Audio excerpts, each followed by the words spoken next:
దూడతో ఉన్న ఆవు, భూమి, నువ్వులు, బంగారం, ఆవు నెయ్యి, వస్త్రాలు, ధాన్యం, బెల్లం, వెండి, ఉప్పు ఈ 10ంటిని దశ దానాలుగా శాస్త్రాల్లో చెప్పబడింది. వీటిని మంత్రపూర్వకంగా దానం చేయాలి. అప్పుడే ఫలితం ఉంటుంది. ఏ దానం వల్ల ఏ ఫలం సిద్ధిస్తుందో తెలుసుకుందాం. మొదటిది గోదానం. గోవులో సమస్త లోకాలు ఉంటాయి. పాలిచ్చే ఆవు, దూడతో కలిపి బంగారు కొమ్ములు, వెండి డెక్కలు, కంచు మూపురం, రాగి తోక, నూతన వస్త్రాలతో అలంకరించి పాలు పితికే పాత్రను కలిపి దానం చేస్తే శ్రీ మహావిష్ణువు సంతుష్టుడై దాతకు స్వర్గలోకం ప్రాప్తిస్తుందని శాస్త్రవచనం. రెండోది భూదానం. కృతయుగంలో హిరణ్యాక్షుని కారణంగా భూమి శూన్యంలోకి దొర్లిపోతుంటే శ్రీ మహావిష్ణువు వరాహావతారం దాల్చి తన దంష్ట్రాగ్రంపై నిలిపి ఉద్ధరించాడు. సుక్షేత్రం. సమస్త సస్య సమృద్ధమైన భూమిని దానం చేయడం వల్ల అనంత పుణ్యఫలం లభిస్తుంది. వీరికి శివలోక ప్రాప్తిని పరమేశ్వరుడు అనుగ్రహిస్తాడు. మూడోది తెలదానం. తెలలు అంటే నువ్వులు. శ్రీ మహావిష్ణువు శరీరం నుంచి పుట్టిన నువ్వులను దానం చేయడం వల్ల సమస్త పాపాలు నశించి విష్ణులోకం ప్రాప్తిస్తుంది. నాలుగోది హిరణ్య అంటే సువర్ణ దానం.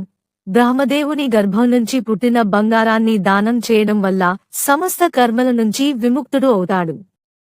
ఈ దానంతో అగ్నిదేవుడు సంప్రీతుడై అగ్నిలోక ప్రాప్తిస్తాడు. ఐదోది నెయ్యి దానం.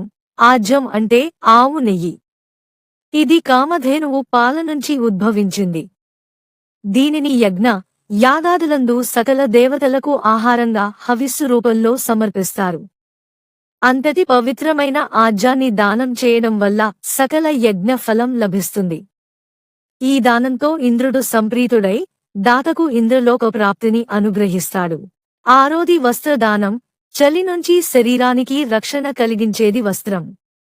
కేవలం అలంకారానికే కాకుండా మానాన్ని కూడా కాపాడుతుంది. అట్టి వస్త్రాలను దానం చేయడం వల్ల సర్వదేవతలు సంతోషించి సకల శుభాలు కలగాలని దాతను దీవిస్తారు. ఏడోది బెల్లం దానం. రుచులలో మధురమైనది బెల్లం. ఈ బెల్లం చెరుకు నుంచి ఉత్పత్తి అవుతుంది. బెల్లం అంటే వినాయకుడు, శ్రీ మహాలక్ష్మికి మహాప్రీతి. ఈ దానంతో లక్ష్మి, గణపతులు సంతుష్టులై దాతకు అఖండ విజయాలను, అనంత సంపదలను అనుగ్రహిస్తారు.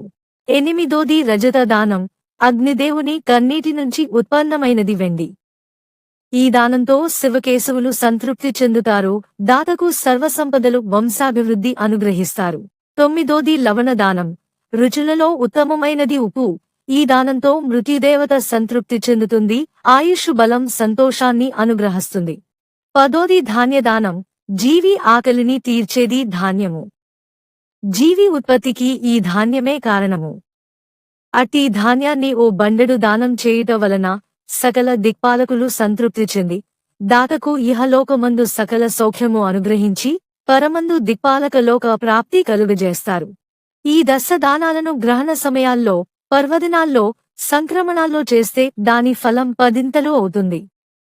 ఈ దానాలను భక్తి, శ్రద్ధలతో చేయాలి.